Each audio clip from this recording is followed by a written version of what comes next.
Hello दोस्तों, welcome to main point study. I hope आप सारे के सारे ठीक हो। तो आज हम करने वाले हैं कक्षा 12वीं राजनीति विज्ञान सेकंड बुक, जिसका नाम है स्वतंत्र भारत में राजनीति भाग 2।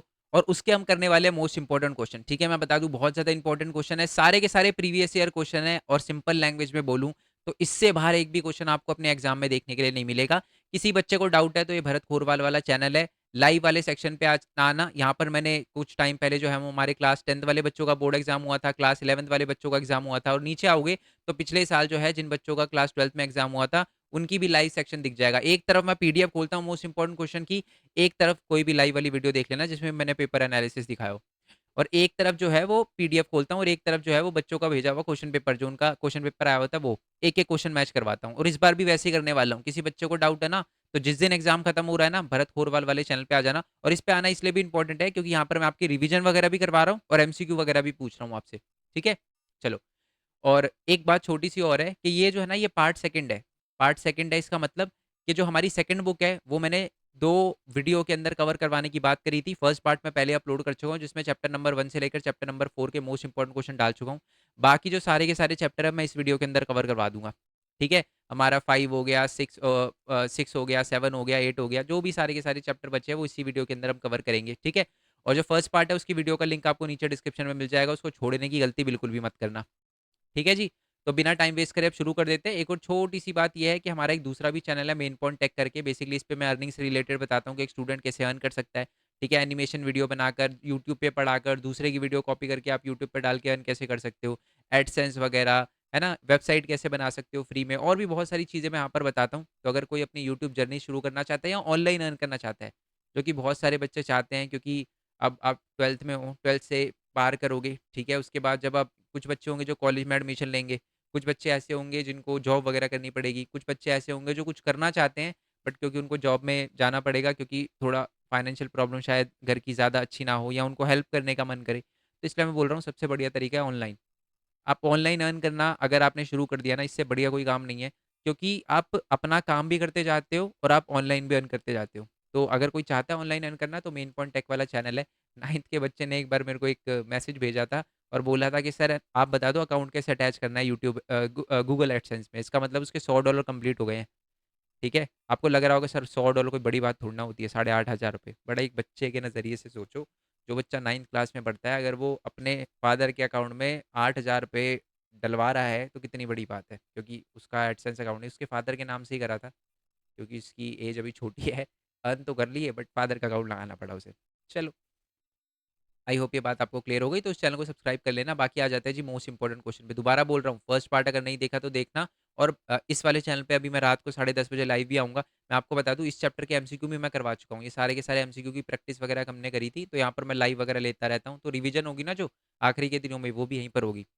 ओके, चलो जी, अब आ जाते हैं हमारे जो क्वेश्चन पे। तो हमारा पहला क्वेश्चन है, जो हमारा 5वां चैप्टर है, तो पहला क्वेश्चन है कि 1960 के दशक को एक खतरनाक दशक क्यों माना जाता है। 2 नंबर में भी आ सकता है, 3 में भी आ सकता है क्वेश्चन। ठीक है, तो 1960 के दशक को है ना एक खतरनाक दशक इसलिए माना जाता है क्योंकि उस समय गरीबी की, है ना, गैर बराबरी की, सांप्रदायिक क्षेत्र विभाजन, ये सारी की सारी प्रॉब्लम सुलझी नहीं थी अभी तक। और उसी टाइम में जवाहरलाल नेहरू की डेथ हो जाती है। ठीक है, एक तो इस वजह से।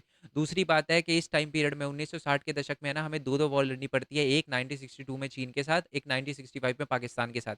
मानसून में असफलता होती है, मानसून यानी बारिश वगैरह में दिक्कत होती है, जिससे हमारी खाद्य संकट आ जाता है ना, फसल अच्छी नहीं उगती। नेक्स्ट है जवाहरलाल नेहरू और जो शास्त्री जी थे, क्योंकि जवाहरलाल नेहरू के मरने के बाद आपको पता है शास्त्री जी प्रधानमंत्री बने थे, उनकी भी डेथ हो जाती है। कब डेथ होती है ये मैंने एमसीक्यू की वीडियो में बता रखा है कि जनवरी 1966 में ताशकंद के अंदर उनकी डेथ होती है। डेट आप मेरे को नीचे कमेंट बॉक्स में बताना, नहीं तो लाइव जो वीडियो मैंने मोस्ट इंपॉर्टेंट क्वेश्चन एमसीक्यू की बना रखी है वो देख कर आना। नेक्स्ट है कि व्यापक सूखा और जो हमारा विदेशी भंडार है ना, उसमें भी कमी आ गई थी। विदेशी भंडार जो है वो हमारा खत्म होने लग गया था। तो ये कुछ प्रॉब्लम थी जो हम फेस कर रहे थे 1960 के दशक में, इसलिए इसको एक खतरनाक दशक माना जाता है।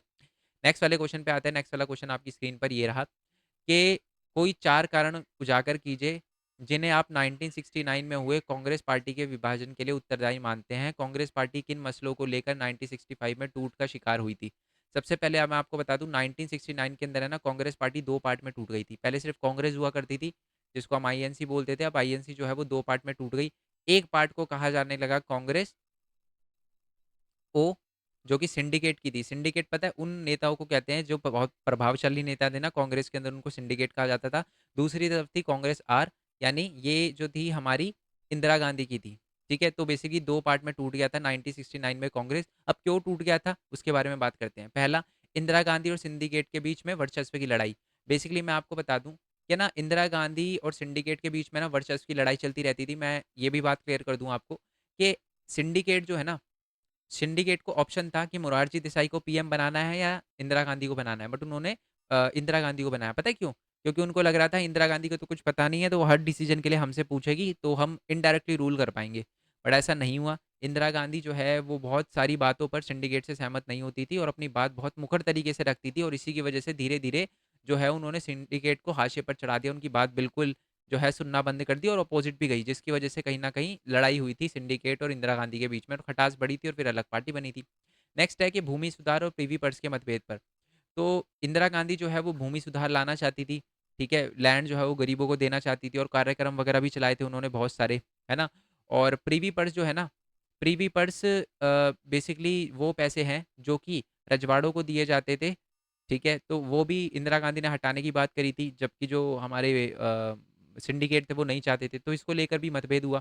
ठीक है, बेसिकली है ना, जो इंदिरा गांधी थी 1967 में उन्होंने 10 सूत्री कार्यक्रम दिए थे, उसमें बहुत सारी बातें बोली थी जिससे सिंडिकेट एग्री नहीं करते थे, बट फिर भी उन्होंने सपोर्ट किया। बट कहीं ना कहीं मतभेद दिख गया था कि हाँ सिंडिकेट नेता जो है वो एग्री नहीं कर रहे इस बात पे। तो इन चीज़ों की वजह से भी जो है वो आपका कांग्रेस के अंदर जो है वो फूट पड़ी और कांग्रेस जो है वो टूट गई।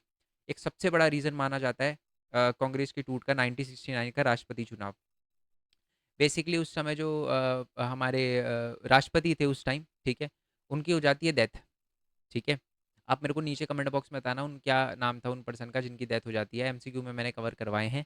ठीक है, वैसे अगर याद भी नहीं रखोगे तो भी चलेगा, तो टेंशन लेने की ज़रूरत नहीं है। तो राष्ट्रपति की 1969 में क्या होता है, हमारे राष्ट्रपति के चुनाव होते हैं। हमारे जो उस टाइम के राष्ट्रपति होते हैं उनकी डेथ हो जाती है, तो उसके लिए जब चुनाव होते हैं ना, तो दो पर्सन खड़े होते हैं। एक तरफ होते हैं संजीवा रेड्डी और दूसरी तरफ होते हैं वीवी गिरी। वीवी गिरी उस समय उपराष्ट्रपति थे। ठीक है, बट जो लोकसभा जो हमारे कांग्रेस है ना, कांग्रेस के जो बड़े बड़े सिंडिकेट नेता हैं वो चाहते थे संजीवा रेड्डी बने। ठीक है, संजीव रेड्डी बने। दूसरी तरफ जो हमारी इंदिरा गांधी थी वो चाहती थी वीवी गिरी बने। तो इसको लेकर भी विवाद चला, बट एंड में जाके वीवी गिरी जो है वो हमारे राष्ट्रपति बने, है ना। और नेक्स्ट है इंदिरा गांधी का कांग्रेस से निष्कासन। इंदिरा गांधी को कांग्रेस से भी निकाल दिया गया था, इसलिए कांग्रेस आर बना लिया इंदिरा गांधी ने। और नेक्स्ट है इंदिरा गांधी की समाजवादी नीतियां। पहले इंदिरा गांधी ने बहुत सारी समाज, पहले है ना माना जाता था कांग्रेस सिर्फ अमीरों की पार्टी है, बट बाद में इंदिरा गांधी जो है वो समाजवादी जब नीतियां लेकर आई ना, तो सिंडिकेट के नेताओं को ये पसंद नहीं आया। बट इससे कहीं ना कहीं इंदिरा गांधी को बहुत बड़े लेवल पे सपोर्ट भी मिला था। तो ये कुछ रीज़न है जिसकी वजह से कांग्रेस टूटी थी। ठीक है, एक बार मैं देख लेता हूँ वीडियो रिकॉर्ड हो रही है। चलो, हो रही है रिकॉर्ड क्योंकि मैं दो बार ऐसे हो चुका है मेरे साथ, तो मैं तीसरे बार रिस्क नहीं लेना चाहता। नेक्स्ट वाला क्वेश्चन है कि 1970 के दशक में इंदिरा गांधी की सरकार किन कारणों से लोकप्रिय हुई थी। 1917 में या 1970s में या वर्ष 1971 में इंदिरा गांधी को चुनाव की जीत के लिए उत्तरदायी एक ही बात है। क्वेश्चन ये पूछा गया है कि इंदिरा गांधी जो है वो 1971 के इलेक्शन में क्यों जीती, या 1970 के टाइम में इंदिरा गांधी इतनी लोकप्रिय नेता कैसे बन गई। दोनों का आंसर सेम है, लोकप्रिय थी तभी तो जीती। समझ रहे हो? तो दोनों का सेम है। देखो मैंने हमेशा बता रखा है आपको कि वीडियो देखकर चीज़ों को करा करो, इससे क्या होता है क्लैरिटी आती है। नहीं तो आपको लगता है दोनों अलग-अलग क्वेश्चन है, सर ने एक में ही क्यों लिख दिए? तो वीडियो बनाने का यही मोटिव है ताकि आपको पता चले कि कोई क्वेश्चन अलग तरीके से कैसे आ सकता है। ठीक है? चलो, तो पहला जो पॉइंट है कि इंदिरा गांधी के लोकप्रिय होने के पीछे सबसे बड़ा कारण ये था कि ना उन्होंने बहुत सारे कार्यक्रम वगैरह चलाए, 20 सूत्री कार्यक्रम चलाए थे उन्होंने। जैसे गरीबी हटाना, ये है ना 10 सूत्री, इसको 10 सूत्री कर लेना। मैंने यहाँ तो 10 लिख दिया बट यहाँ 10 नहीं लिख पाया, 10 सूत्री कार्यक्रम है। ठीक है, बुक के अंदर 10 सूत्री लिखा है, 10 सूत्री कार्यक्रम। तो इंदिरा गांधी के जीतने के पीछे सबसे बड़ा जो कारण था वो ये था कि वो 10 सूत्री कार्यक्रम लेकर आई, जिसमें उन्होंने बहुत सारी बातें बोली, गरीबी हटाने का, बैंक को राष्ट्रीयकरण करने का, ज़मीन को देने का, महिलाओं के लिए, मतदाताओं को, महिलाओं को एक प्रथम एक महिला थी, इसकी वजह से भी कहीं ना कहीं वो लोकप्रिय हुई। तो कुछ यही कारण थे जिसकी वजह से इंदिरा गांधी लोकप्रिय हुई थी। ठीक है, तो वही है जो उन्होंने और ये तो पहला हो गया कि वो 10 सूत्री कार्यक्रम लाई थी। दूसरा, इंदिरा गांधी ने 10 सूत्री कार्यक्रम के अलावा भी बहुत सारी चीज़ें बोली थी, जैसे प्रीवी पर्स को समाप्त करना, समाजवादी जो है उस विचारधारा को अपनाना। तो ये भी कुछ ऐसे रीज़न थे जिसकी वजह से इंदिरा गांधी को बहुत ज़्यादा लोकप्रिय बनाया गया, या वो इंदिरा गांधी लोकप्रिय बन गई थी। ओके, और 1971 में पाकिस्तान युद्ध में भी कहीं ना कहीं आप मान सकते हो कि बांग्लादेश जो है वो बन गया था और उसका पूरा का पूरा श्रेय इंदिरा गांधी को दिया गया और इसी की वजह से इंदिरा गांधी काफ़ी लोग प्रिय नेता बन गई थी। क्या-क्या रीज़न? 10 सूत्री कार्यक्रम, प्रिवी पर्स को हटाना, समाजवादी विचारधारा, गरीबों का बहुत ज़्यादा सपोर्ट और लास्ट में है कि बांग्लादेश युद्ध। इन चारों वजहों से इंदिरा गांधी बहुत ही पॉपुलर नेता थी और वो जीती भी थी। नेक्स्ट है कि सिंडिकेट कौन थे? क्या अर्थ होता है सिंडिकेट का? मैं आपको बता ही चुका हूँ। कांग्रेस के अंदर जो प्रभावशाली नेता थे ना, उनको हम सिंडिकेट कहते हैं। कांग्रेस के प्रभावशाली नेता को सिंडिकेट कहा जाता था और जो सिंडिकेट थे उनका कांग्रेस पार्टी में क्या-क्या भूमिका थी वो बताना है आपको। तो मैं आपको बता दूँ जवाहरलाल नेहरू जो उसकी मृत्यु के बाद है ना सिंडिकेट की बहुत ज़्यादा भूमिका बढ़ गई थी। सिंडिकेट ने ही क्या किया था कि जवाहरलाल नेहरू की मृत्यु के बाद पूरा का पूरा जो सिस्टम है उसको सँभाला था, ठीक है? जवाहरलाल नेहरू के बाद अ, शास्त्री को भी सिंडिकेट ने ही चुना था। मैंने आपको बताया था ना उस टाइम के हमारे जो के कामराज थे, अध्यक्ष थे कांग्रेस के उन्होंने बेसिकली सलाह करके ही सिंडिकेट की ही सिंडिकेट बाकी सिंडिकेट के नेताओं से सलाह करके ही हमारे शास्त्री जी को चुना था और फिर शास्त्री जी की मृत्यु के बाद जो है सिंडिकेट ने ही डिसाइड करा था इंदिरा गांधी को पीएम बनाने का। तो इसलिए कह सकते हो आप कि सिंडिकेट का ने बहुत वर्चस्व रोल निभाया जवाहरलाल नेहरू की मृत्यु के बाद, क्योंकि जवाहरलाल नेहरू की मृत्यु से पहले तो सब कुछ जवाहरलाल नेहरू करते थे, बट मृत्यु के बाद पूरा का पूरा सिस्टम जो है वो सिंडिकेट ने ही संभाला था। तो बहुत ही ज़्यादा कांग्रेस में एक बहुत बड़ी भूमिका निभाई थी। बाद में फिर उनको अ, थोड़ा डोमिनेंस भी वो दिखाने लग गए थे जिसकी वजह से इंदिरा गांधी उनसे अलग हो गई थी। नेक्स्ट क्वेश्चन है कि कांग्रेस पार्टी के वर्ष 1967 के चुनाव हारने के लिए उत्तरदायी कारकों का वर्णन कीजिए। 1967 में है ना जो कांग्रेस थी हमारी वो चुनाव हार गई थी। क्यों हार गई थी? बहुत सारे रीज़न थे। पहली, महँगाई में बहुत तेज़ी से वृद्धि हो रही थी, जिसकी वजह से लोगों ने इंदिरा गांधी को सपोर्ट नहीं किया था। नेक्स्ट है, इंदिरा गांधी और सिंडिकेट के बीच में विवाद हो गए थे, जिसकी वजह से आपको पता है कांग्रेस 2 पार्ट में टूट गई थी। अब जब कांग्रेस ही 2 पार्ट में टूट गई, तो वोट भी तो 2 पार्ट में टूट जाएँगे, इसकी वजह से वोट नहीं मिल पाए और हार गई। 1969 में 67 में कांग्रेस अच्छा सॉरी बीच में अभी अभी नहीं टूटी है, अभी नहीं टूटी है। मैं माफ़ी चाहूँगा। मेरे को लगा है वो 1969 लिखा, माफ़ी चाहूँगा।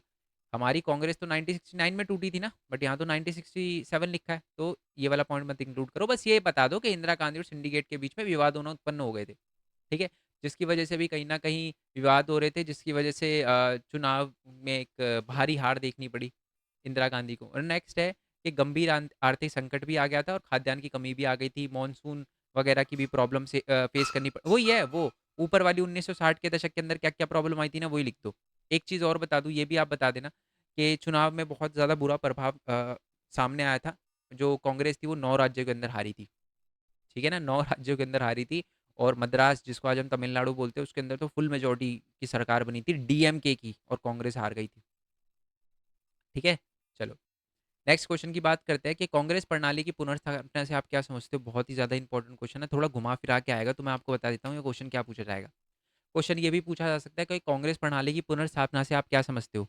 ये भी क्वेश्चन पूछा जा सकता है कि इंदिरा गांधी ने कांग्रेस की पुनर्स्थापना करी थी, या ये भी पूछा जा सकता है कि कांग्रेस को दोबारा से उठाने में इंदिरा गांधी का क्या रोल था? तीनों का आंसर यही है, ठीक है? सबसे पहले तो आपको याद रखना है इंदिरा गांधी ने जो कुछ किया वह पुरानी कांग्रेस को पुनर्जीवित करने का काम नहीं किया, उन्होंने एक नई कांग्रेस बनाई। कई मामलों में यह पार्टी इंदिरा गांधी के हाथों नई तर्जे पर बनी थी, क्योंकि मैंने आपको बताया था कि इंदिरा गांधी से पहले जो कांग्रेस थी ना वो माना जाता था अमीरों की पार्टी है, बट इंदिरा गांधी ने आके पूरा सिस्टम ही चेंज कर दिया। इंदिरा गांधी ने जब कांग्रेस आर बनाई ना, तो सब बोल रहे थे कि ये वो वाली कांग्रेस नहीं, ये नई कांग्रेस है, ठीक है? पहले बहुत सारे लोगों ने इंदिरा गांधी का सपोर्ट वगैरह किया था। ये अलम किसकी पार्टी वगैरह थी, जो नई वाली कांग्रेस थी हमारी, क्यों? क्योंकि अब वो सबके हितों के लिए बात वगैरह करती थी, सिर्फ अमीरों के लिए बात नहीं। पहले माना जाता था कि अमीरों की पार्टी थी, बट अब ऐसा नहीं था, ठीक है? और वो जो अब नई वाली कांग्रेस थी, इंदिरा गांधी की कांग्रेस थी, वो सभी सामाजिक वर्ग, गरीब, महिला, दलित, आदिवासी, अल्पसंख्यक, उन सब पे निर्भर थी, ठीक है? जो कांग्रेस उभर कर सामने आई वह एकदम नई कांग्रेस थी, ठीक है? तो इंदिरा गांधी ने कांग्रेस प्रणाली की पुनर्स्थापित तो किया, मतलब कांग्रेस प्रणाली जो जीतती आ रही थी कांग्रेस, वो दोबारा से स्थापित कर दिया वो सिस्टम। बट कांग्रेस प्रणाली की प्रकृति इस बार अलग थी। जिस तरीके से जो पहले रीजन थे कांग्रेस के जीतने के, आज वो रीजन चेंज हो चुके थे। पहले तो वो बड़े-बड़े नेताओं की वजह से और वो कारिज़मेटिक लीडर की वजह से जीती थी। बट अब जो है वो इंदिरा गांधी की जो उन्होंने समाजवादी आइडियोलॉजी बनाई थी उसकी वजह से जीती थी। चलो जी नेक्स्ट वाले क्वेश्चन पे आ जाते हैं। 1967 में भारत में हुए चौथे आम चुनाव में किन्हीं 4 परिणाम को उल्लेख कीजिए। मतलब ये बेसिकली वो बताने हैं कि 1969 में जब हमारे 1967 में जब इलेक्शन हुए, तो क्या रिज़ल्ट निकला? कौन हारा, कौन जीता, तो ये वही वो लिखा हुआ है कि बहुत बुरी तरीके से हारी। अच्छा, एग्ज़ाम में क्वेश्चन घुमा के भी आ सकता है। 1969 के साल को जो हमारे राजनीतिक पर्यवेक्षक हैं, वो ये कहते हैं कि ये राजनीतिक भूकंप का है। इसका मैंने एमसीक्यू भी करवाया था, आई होप आपको याद हो तो, ठीक है? तो 1967 के साल को एक राजनीतिक भूकंप माना जाता है, क्योंकि इस साल में कांग्रेस जैसे मर्जी जीत तो गई, बट बहुत ही वोटों की संख्या कम हो गई। बहुत बड़े-बड़े नेता कांग्रेस के मंत्रिमंडल के, इंदिरा गांधी के मंत्रिमंडल के, जैसे के कामराज तमिलनाडु से हार गए। महाराष्ट्र से जो हमारे एस के पाटिल थे हार गए, पश्चिम बंगाल से अतुल्य घोष हार गए, बिहार से जो हमारे के बी सहाय थे वो हार, इतने बड़े बड़े दिग्गज हार गए, जो जिनको बोला जाता था बातचीत है इनकी, बातचीत एकदम से धरी की धरी जाएगी, सिस्टम हैंग हो गया एक तरह से, समझ रहे हो? तो ये मतलब बहुत दिक्कतें वगैरह आई, तो इसी वजह से बोला जाता है कि जीत तो गई बट। अच्छा, कुछ बच्चे है ना एग्जाम में अगर ये क्वेश्चन आता है ना एमसीक्यू में कि राजनीतिक संकट क्यों कहा जाता है, और ऑप्शन में लिखा होता है क्योंकि कांग्रेस हार गई। लोकसभा के चुनाव में हारी नहीं थी, वोट कम हो गया था, बट जो स्टेट के चुनाव थे उसमें बहुत बुरी तरीके से हारी थी। 9 ऐसे राज्य थे जहां पर कांग्रेस बहुत बुरी तरीके से हारी थी, ठीक है? तो 9 राज्य थे जहां पर कांग्रेस के हाथों से जो निकल चुके थे, क्योंकि जहां पहले कांग्रेस की सरकार थी, अब वहां पर कांग्रेस के अलावा दूसरी सरकार आने लगी। जैसे पंजाब हो गया, हरियाणा, एमसीक्यू में भी आ सकता है कौन से राज्य थे। पंजाब, हरियाणा, उत्तर प्रदेश, एमपी, बिहार, वेस्ट बंगाल, उड़ीसा, मद्रास, केरल, ठीक है? इन सब पे, और मद्रास को तमिलनाडु भी कहा जाता है, वहां तो जो हमारी मुनित्र केशगम थी, द्रविड़ा मुनित्र केशगम, जिसको हम डीएमके भी बोलते हैं, उन पार्टी ने तो भाई मतलब फुल मेजोरिटी के साथ अपनी गवर्नमेंट बनाई थी। पहली बार ऐसा हुआ था, ठीक है? बाकी सारी की सारी जगहों पर जो है वो गठबंधन से हुआ था, बट यहाँ पर हमारे तमिलनाडु के अंदर पूरी फुल मेजोरिटी के साथ गवर्नमेंट बनी थी। नेक्स्ट वाले क्वेश्चन पे आते हैं, भारतीय राजनीति में दल बदल की भूमिका बताइए।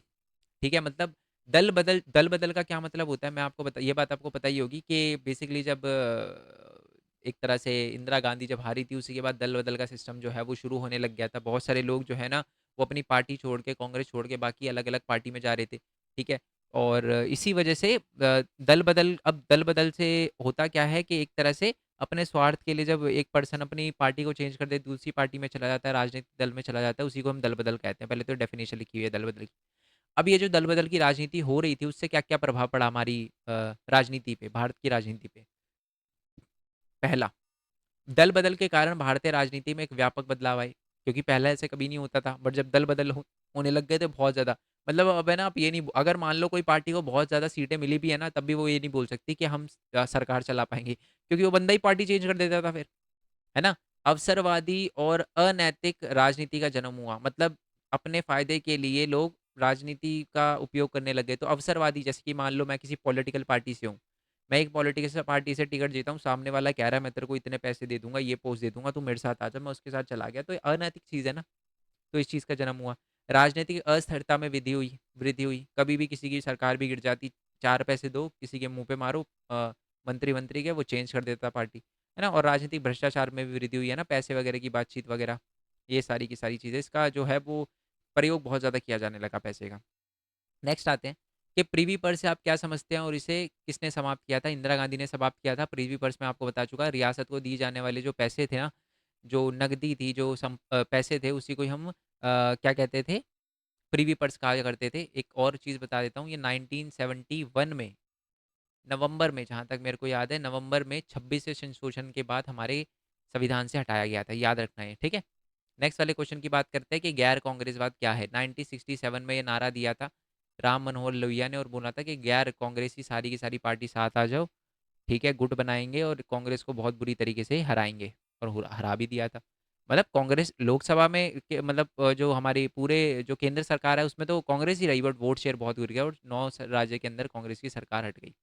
ठीक है जी, चलो नेक्स्ट वाले क्वेश्चन पे आ जाते हैं, कि अब आ जाते हैं जी हमारे नेक्स्ट वाले चैप्टर पे, ठीक है?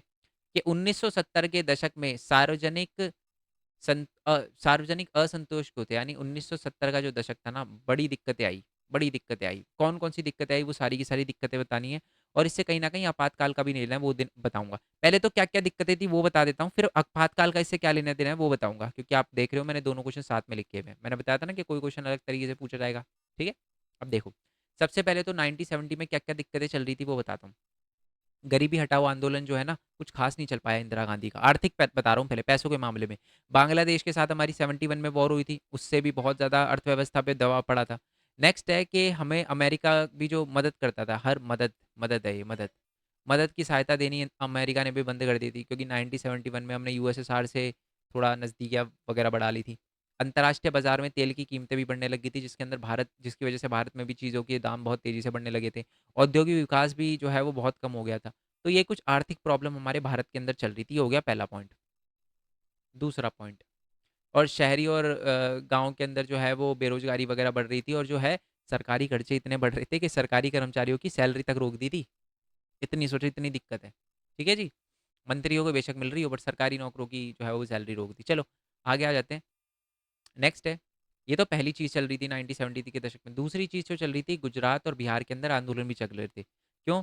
खाद्यान्न संकट आ गया था, तेल के प्राइसेस बढ़ गए थे, चीज़ों के प्राइसेस बढ़ गए थे, भ्रष्टाचार बढ़ रहा था, है ना? लोग, बेरोज़गारी बहुत ज़्यादा थी, तो इसको लेकर जो है ना आंदोलन चले, ठीक है? जनवरी 1974 में आंदोलन चला था, जेपी नारायण ने उनका नेतृत्व किया था, और मैं आपको बता दूँ कि वो ये चाहते थे कि जो कांग्रेस है, उसकी सरकार हट जाए, ठीक है? और जेपी नारायण का सपोर्ट पता है किसने किया? कांग्रेस ओ ने भी जेपी नारायण का सपोर्ट वगैरह किया था।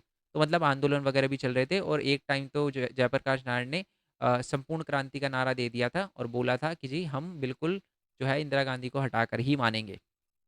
ये सारी की सारी हमारी कुछ हालत चल रही थी, अगर हम आंदोलनों के अकॉर्डिंग देखें, ठीक है? और मैं आपको बता दूं, एक डेट बता रहा हूँ, याद रखना, 25 जून 1975, इस तारीख को हमारे जो जेपी नारायण थे, उन्होंने बोला था कि हम इकट्ठा होंगे दिल्ली के रामलीला मैदान में, बहुत बड़ा आंदोलन करेंगे इंदिरा गांधी के खिलाफ। डेट याद रखना है ये बात, ठीक है? तो ये बात चल रही थी। अब आते हैं थोड़ा सा और, न्यायपालिका में भी कुछ संघर्ष चल रहे थे। क्या संघर्ष चल रहे थे सर? तो 1973 की बात है, 1973 में जो है ना वो हमारी न्यायपालिका जो है ना, कोर्ट, वो कार्यपालिका से खुश नहीं थी, यानी हमारे गवर्नमेंट से खुश नहीं थी। क्यों? क्योंकि जो सरकार है वो मौलिक अधिकारों में कटौती कर रही थी, वो केशवानंद भारती वाला केस, संपत्ति के अधिकारों में काट छाट कर रही थी, नीति निर्देश तत्वों में काट छाट कर रही थी। तो इसको लेकर सर्वोच्च न्यायालय जो है वो बहुत ही ज़्यादा गुस्सा थे।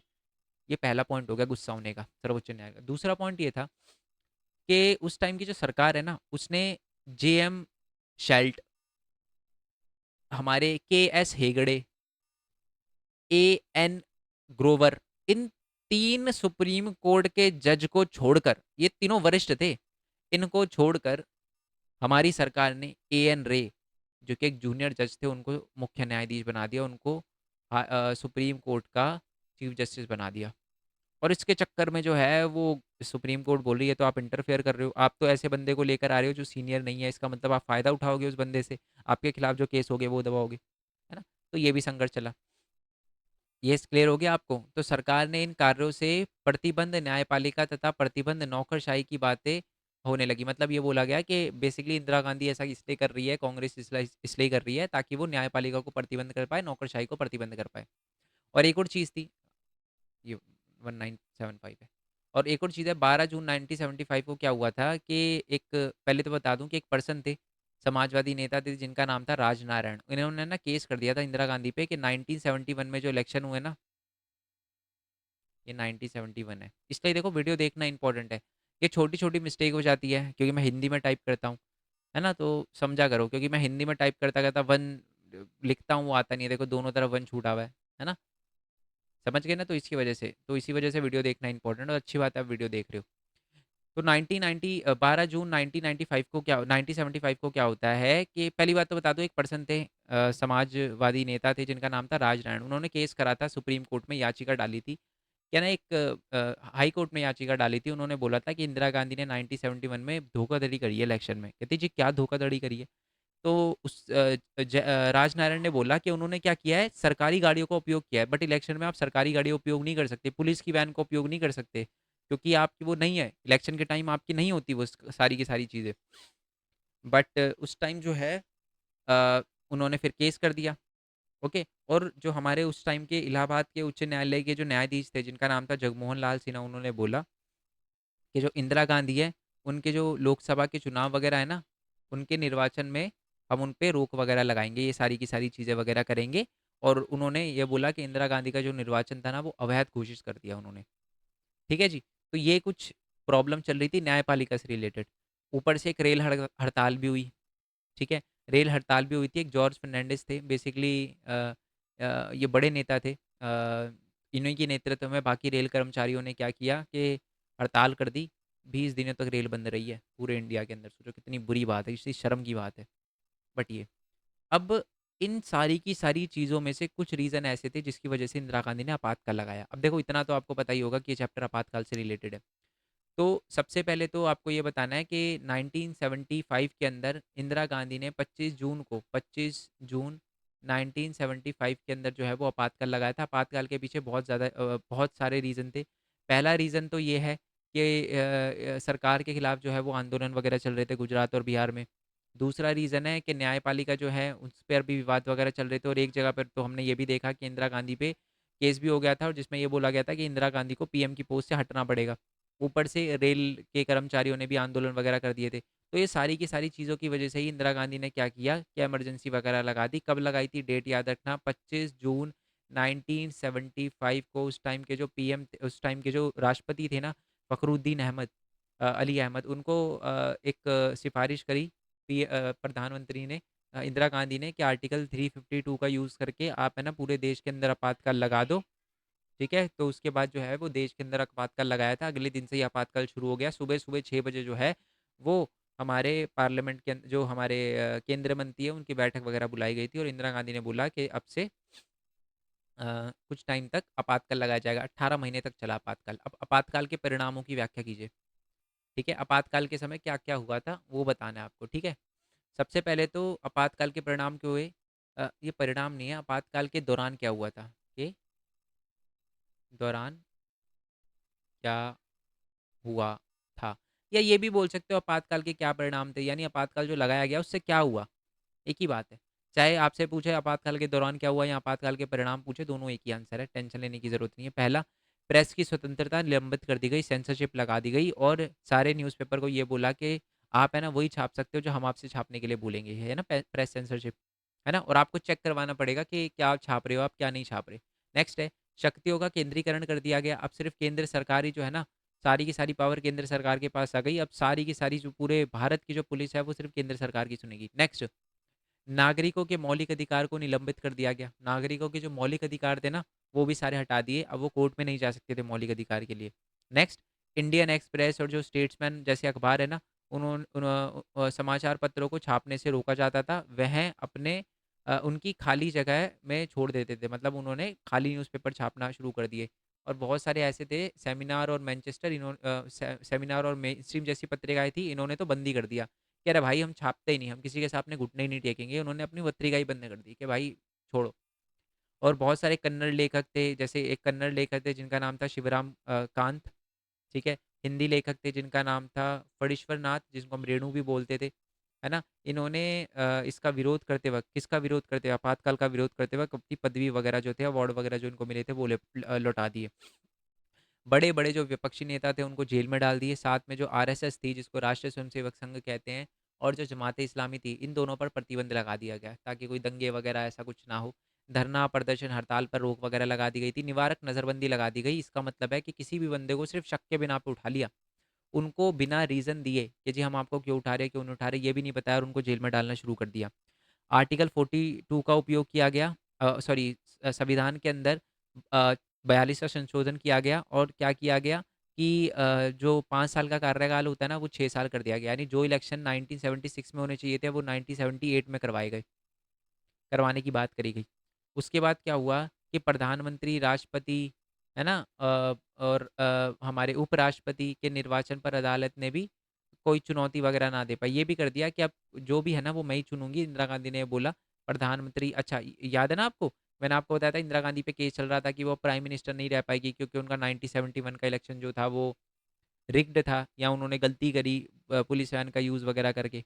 तो इसी के चक्कर में जो है वो इंदिरा गांधी ने 42वां संशोधन लाए और बोला कि न्यायपालिका जो है वो हमारे पे उंगली नहीं उठा सकती कि हम किसको चुन रहे हैं, या हम मैं पीएम रहूंगी या नहीं रहूंगी, ये सारी की सारी चीज़ें। ठीक है, नेक्स्ट वाला क्वेश्चन है कि आपातकाल से हमें क्या सबक मिलते हैं वो बताइए भाई, लिख लो। बहुत तगड़ा क्वेश्चन है ये। पहली बात तो इस पीडीएफ के अंदर जो भी क्वेश्चन दे रखे हैं ना वो सारे ही हैं इंपॉर्टेंट। ठीक है, प्लीज इसमें काटा छटाई मत करना कृपया करके, ठीक है बच्चे। ओके, और हाँ, टेलीग्राम चैनल ज्वाइन कर लेना यार, वो बार बार बताना भूल जाता हूँ। ठीक है, टेलीग्राम चैनल का नाम है main point study 12th bracket में आर्ट्स। मेन पॉइंट स्टडी लिखोगे आपके सामने आ जाएगा। मेन पॉइंट स्टडी 12 लिखना आपके सामने आ जाएगा टेलीग्राम पे, ठीक है। चलो, क्वेश्चन आ जाता है कि आपातकाल से हमें क्या सबक मिलता है। तो आपातकाल जो है वो लगा था। आपातकाल से हमें क्या क्या सबक मिला। पहला सबक तो आपातकाल से हमें ये मिला और ये हमें समझ आया कि भारत के अंदर लोकतंत्र बहुत मजबूत है। भारत के अंदर इंदिरा गांधी ने लोकतंत्र को हटाने की कोशिश करी गई थी, बट 18 महीने तक आपातकाल लगने के बाद दोबारा से लोकतंत्र स्थापित हो गया। तो एक बात हमें लोकतंत्र से हमें ये सबक मिला कि भारत के अंदर से लोकतंत्र को हटाना बहुत ही ज़्यादा कठिन है, ऐसा कोई कर ही नहीं सकता। पहली बात। माफ़ी चाहूँगा। नेक्स्ट वाला पॉइंट ये है कि आपातकाल की समाप्ति के बाद अदालतों ने व्यक्तियों के नागरिक अधिकारों की रक्षा में सक्रिय भूमिका निभाई है और इन अधिकारों की रक्षा के लिए कई संगठन अस्तित्व में आए हैं। इसका मतलब है कि जब आपातकाल लग गया ना, तो आपातकाल से हमें ये भी सबक मिला कि कभी भी जो है वो सरकार जो है वो कोई भी गलत काम कर सकती है, आपातकाल शायद दोबारा लगा सकती है, जिसकी वजह से लोगों के अधिकार छीन लिए जाए। तो अब जो है वो हमारे जो सबक ये मिला कोर्ट वगैरह को, ये उन्होंने क्या किया कि जो हमारे अधिकार है उनको ज़्यादा सुदृढ़ बनाया और ये बोला, सक्रिय रही वो, कि अब कोई भी बंदा अगर कभी भी आपातकाल लग भी जाए ना दोबारा, तभी भी लोग कोर्ट में आके कार्रवाई वगैरह करवा सकते हैं, यानी कोर्ट में केस वगैरह कर सकते हैं, उनकी बात सुनी जाएगी आपातकाल के समय भी। ये बोल दिया था इंदिरा गांधी ने। ओके। 44वें संशोधन में 1978 में 44वां संशोधन हुआ था, उसके द्वारा संविधान में आपातकाल प्रावधानों में संशोधन वगैरह किए गए थे, जिसमें मैंने आपको बताया था कि पहली बात, आपको पता है ना इंदिरा गांधी ने 42वें संशोधन में क्या बोला था, 5 साल से 6 साल कर देंगे, ये बोला था ना। उन सबको वैसे का वैसे ही कर दिया, वापस वापस वही चीज़ वैसी की वैसी कर दी। और साथ में एक और चीज करा गया कि है ना, इंदिरा गांधी ने, पता है आर्टिकल 352 में ये लिखा था कि आंतरिक गड़बड़ी से भी आप आपातकाल लगा सकते हो, इंदिरा गांधी ने ये बोला था। अब है ना, आपातकाल का वो जो आपातकाल का कानून है उसमें ये बोल दिया गया कि आपातकाल ना सिर्फ कुछ ही केसेस में लगाया जाएगा। आंतरिक जो शांति है ना, ये वर्ड हटा दिया, ये बोला गया सशस्त्र विद्रोह, जब बिल्कुल दंगे वगैरह खून खराब हो जाए तभी आपातकाल लगाया जा सकता है। दूसरा, इसके साथ ही आपातकाल की घोषणा की सलाह जो है वो मंत्रिपरिषद और राष्ट्रपति से लिखित में देगी। मतलब जब तक, क्योंकि इंदिरा गांधी ने पहले आपातकाल लगाया था फिर मंत्रिपरिषद को बताया था, बड़ा वैसा नहीं कर सकते आप, पहले आपको मंत्रिपरिषद से परमिशन वगैरह लेनी पड़ेगी। अनुच्छेद 20 और 2 में दिए गए स्वतंत्र, अनुच्छेद 20 और जस्ट अ सेकेंड, ये 20 नहीं होगा, मैं एक बार चेक कर लेता हूँ इसको, ठीक है। एंड चलो एक बार सपोर्ट मटेरियल से चेक कर लेते हैं, ये 20 नहीं होना चाहिए, कुछ और होना चाहिए। Just a second.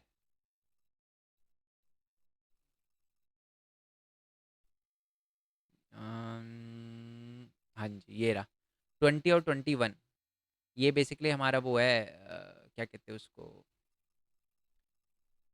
20 और 21, मैं वही कहूँ यार, टू कहाँ से आ गया, 20 और 21। बेसिकली इसमें स्वतंत्रता और मौलिक अधिकारों की बात करी गई थी कि आपातकाल के भी आपातकाल के टाइम भी आपके मौलिक अधिकार को कोई भी निलंबित नहीं कर सकता। आर्टिकल 21 का मतलब होता है लाइफ, क्या कहते हैं उसको, क्या था उसको, लाइफ, पर्सनल लिबर्टी, ठीक है। Freedom to the personal liberty, यही था कि आपकी जान कोई भी नहीं ले सकता बिना लॉ के ऑर्डर के, या कोई भी आपको जेल वगैरह में और ऐसे वगैरह में आपकी स्वतंत्रता नहीं छीन सकता, आपके अधिकारों को कोई नहीं छीन सकता। ठीक है जी, ये बात आपको क्लियर हो गई। नेक्स्ट है कि हमें ये भी सबक मिला कि आपातकाल में जो शासक दल है ने पुलिस का, प्रशासन का बहुत ही बुरी तरीके से अपने मनमाने तरीके से इस्तेमाल किया था। हमें ये भी समझ आया कि इनका भी एक तरह से आप कह सकते हो कि नागरिक अधिकारियों की रक्षा के लिए कई नागरिक संगठन वगैरह भी अस्तित्व में आए, ताकि ऐसा दोबारा से ना हो पाए, ऐसे जो प्रशासन है वो गलत अपनी शक्तियों का, अपने इंस्टीट्यूशन का उपयोग ना कर पाए, ठीक है। नेक्स्ट वाले क्वेश्चन पे आते हैं। अब बात क्या हुई थी, इंदिरा गांधी आ गई, है ना। अब हुआ क्या, 1977 में इलेक्शन होते हैं, एक साल बाद, मैंने शायद 1978 बोल दिया गलती से, है ना। देखो सुनो सुनो, 1971 में इलेक्शन हुए थे, 5 साल बाद 1976 में इलेक्शन होने चाहिए थे ना, बट इंदिरा गांधी ने 5 साल से 6 साल कर दिया था, तो इलेक्शन हुए 1977 में। और ऑब्वियस सी बात है, इंदिरा गांधी तो जीत ही नहीं सकती थी, 18 महीने की वो जो लगा दी थी उन्होंने, तो लोग क्यों सपोर्ट करेंगे। तो वही हुआ जो सबको पता था, कि इंदिरा गांधी हार गई। 1977 में इलेक्शन होते हैं, जनता पार्टी जो है वो जीतती है। जनता पार्टी में बहुत सारे अलग अलग नेता जो है जिनकी आइडियोलॉजी बिल्कुल डिफरेंट थी, वो साथ आ जाते हैं, ठीक है। और वो एक कमीशन वगैरह बनाते हैं, और उस कमीशन का जो नाम था ना, उस कमीशन का नाम था शाह कमीशन। एक शाह कमीशन बनाई जाती है जेसी शाह की अध्यक्षता में, और उसका काम ये देखना था कि इंदिरा गांधी ने अपने टाइम पीरियड में, आपातकाल में क्या-क्या चीज़ें गलत करी है, वो सारी की सारी बातें, ठीक है? तो शाह कमीशन के निष्कर्ष क्या-क्या काम किया उन्होंने, उस पे क्या निष्कर्ष निकला वो देखो। शाह कमीशन ने अपनी रिपोर्ट 3 भागों में दी, 2 आंतरिक रिपोर्ट दी और तीसरी अंतिम रिपोर्ट दी, जिसमें उन्होंने बताया कि आपातकाल के दौरान सरकारी मशीनरी ने खुला दुरुपयोग किया गया। अधिकतर आदेश जो है वो मौखिक रूप से दिए गए थे, लिखित में कोई आदेश नहीं दिए गए थे, जबकि आदेश लिखित में देने होते हैं। नागरिक अधिकारों का उल्लंघन किया गया था, नौकरशाही ने अपनी शक्तियों और नियमों के विरुद्ध जो है प्रयोग करके दुरुपयोग वगैरह किया था, पुलिस संगठन ने भी आम आदमियों पर जुर्म वगैरह किए थे और ये भी कहा था कि नौकरशाही तथा पुलिस संगठन ने अपने स्वतंत्र रूप के नियम के अनुसार कार्य करने की शैली को त्याग दिया, मतलब जो सरकार बोलती वही ऑर्डर फॉलो कर रहे थे। कोई, आप कह सकते हो कि कोई सिस्टम फॉलो नहीं हो रहा था, कोई रूल्स फॉलो नहीं हो रहे थे, ठीक है? कोई लीगल पर्सपेक्टिव नहीं देखा जा रहा था चीज़ों का, कानून को छोड़कर सारी गलत-गलत चीज़ें हो रही थी। मतलब ये नहीं देखा जा रहा था कानून क्या कहता है, कानून क्या नहीं कहता, ये देखा जा रहा था हमारी प्रधानमंत्री क्या कहती है, क्या नहीं कहती, ठीक है? चलो, नेक्स्ट वाले क्वेश्चन पे आते हैं। नेक्स्ट वाला क्वेश्चन है, किन कारणों से 1980 की अवधि में चुनाव करवाने पड़े? 1980 में बीच में ही चुनाव करवाने पड़े, जैसे 1977 में इलेक्शन हुए थे, है ना? जिसमें जनता पार्टी जीती थी। तो अब देखा जाए 1982 में इलेक्शन होने चाहिए थे, बट 1982 में नहीं हुए, 1980s में 1980 में इलेक्शन हो गए। पता है क्यों हुए 1980 में इलेक्शन? तो देखो, 1980 में मध्यवर्ती चुनाव करवाने के पीछे कारण यह था कि वह जनता पार्टी में मूल्यतः इंदिरा गांधी के मनमाने शासन के विरुद्ध विभिन्न पार्टियों ने संगठन तो बना लिया था, ठीक है, बट वो शीघ्र ही बिखर गया। मोरारजी देसाई के नेतृत्व में 18 महीने की, ये गलत लिखा हुआ है, 12 महीने हो गए ये, 12 महीने हो गए यार, एक गलत बहुत लिखा हुआ है इसमें, 12 महीने, ठीक है। ये तो ऑब्वियसली पता ही चल रहा है, मैंने आप स्क्रीनशॉट ले रखा है और मेरे नोट्स का स्क्रीनशॉट नहीं है, ठीक है। अगर मेरे नोट्स का स्क्रीनशॉट होता तो 100% ऐसी मिस्टेक हो ही नहीं सकती थी, ठीक है, क्योंकि नोट्स मैं कभी भी इतनी इसमें नहीं बनाता। ये जो है ना 18 नहीं है, 12 है। 18 महीने तक आपातकाल लगा था, 12 महीने तक मोरारजी देसाई जो है वो पीएम रहे थे, ठीक है। तो सिंपल सी बात है, उन्होंने अपना बहुमत खो दिया। क्या समझ आया अपने को कि 1980 के बिल्कुल 1980 में चुनाव करवाने की क्या जरूरत पड़ी? 82 में होने चाहिए थे चुनाव। तो चुनाव इसलिए हुए क्योंकि जनता पार्टी ने इंदिरा गांधी को हराने के लिए क्या किया, सारी विभिन्न पार्टियों को मिलकर गठबंधन तो बना लिया, बट वो गठबंधन ज़्यादा टाइम तक चला नहीं। मोरारजी देसाई 12 महीने तक जो है वो हमारे पीएम रहे, उसके बाद उन्होंने बहुमत खो दिया।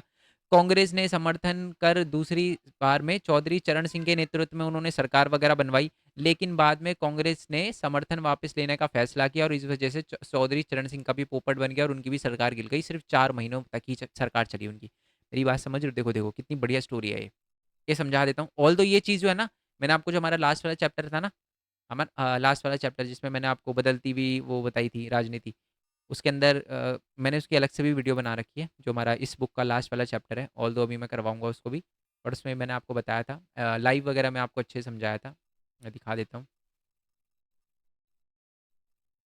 ये वाली भारतीय राजनीति नहीं, पूरा अच्छे से समझाया था इसमें, ठीक है।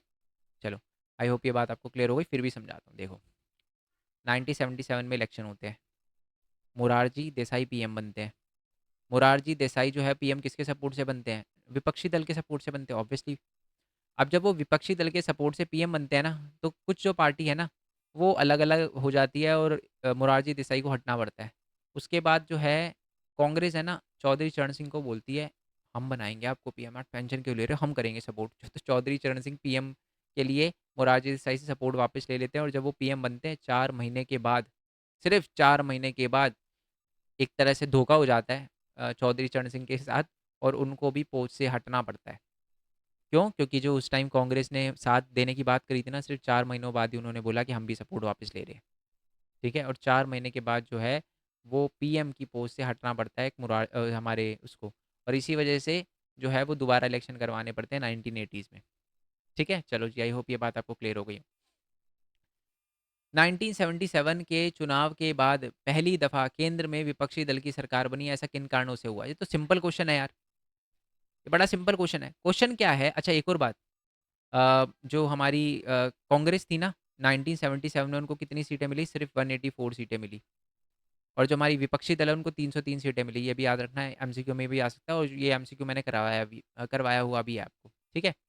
चलो, अब बात करते हैं। सबसे पहले 1977 के जो चुनाव वगैरह होते हैं ना, उसमें पहली दफ़ा ऐसा हुआ था कि केंद्र सरकार में किसी विपक्षी दल की सरकार बनी थी। किसकी? जनता पार्टी की सरकार बनी थी। और ऐसा क्यों हुआ था?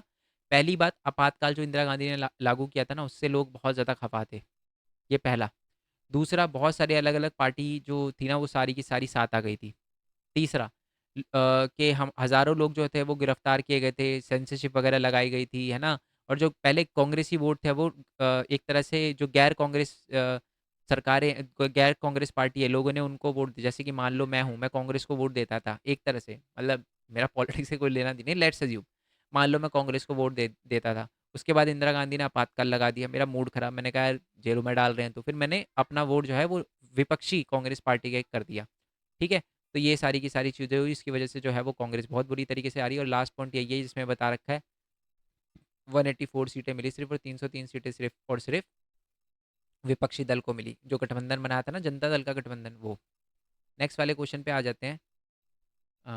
नेक्स्ट वाले क्वेश्चन पे चलो, नेक्स्ट वाला क्वेश्चन आ जाते हैं। नेक्स्ट वाला क्वेश्चन जो है वो हमारा ये है कि हमारी राज व्यवस्था में निम्नलिखित पक्ष पर आपातकाल का असर बताइए। मतलब आपातकाल जो हुआ ना, उससे क्या कुछ फायदा हुआ? तो एक्चुअल में आपातकाल से फायदा भी हुआ है। ठीक है? पहला, दलीय व्यवस्था में गैर कांग्रेसवाद की राजनीति का विकास हुआ, और उन्हें यह विश्वास आ गया कि विपक्ष जो है अगर साथ में आ जाए तो कांग्रेस का मुकाबला कर सकता है। इसका मतलब जो है वो एक दलीय शासन जो है ना, उसको बहुत ठेस पहुंची। अब सबको समझ आ चुका था कि कांग्रेस को भी हराया जा सकता है। ये हमें आपातकाल से समझ आ चुका था। ठीक है? नेक्स्ट है कि आपातकाल के बाद जो है वो जनता पार्टी का गठन वगैरह भी होता है, वही बात बोल गई है पॉलिटिक्स की।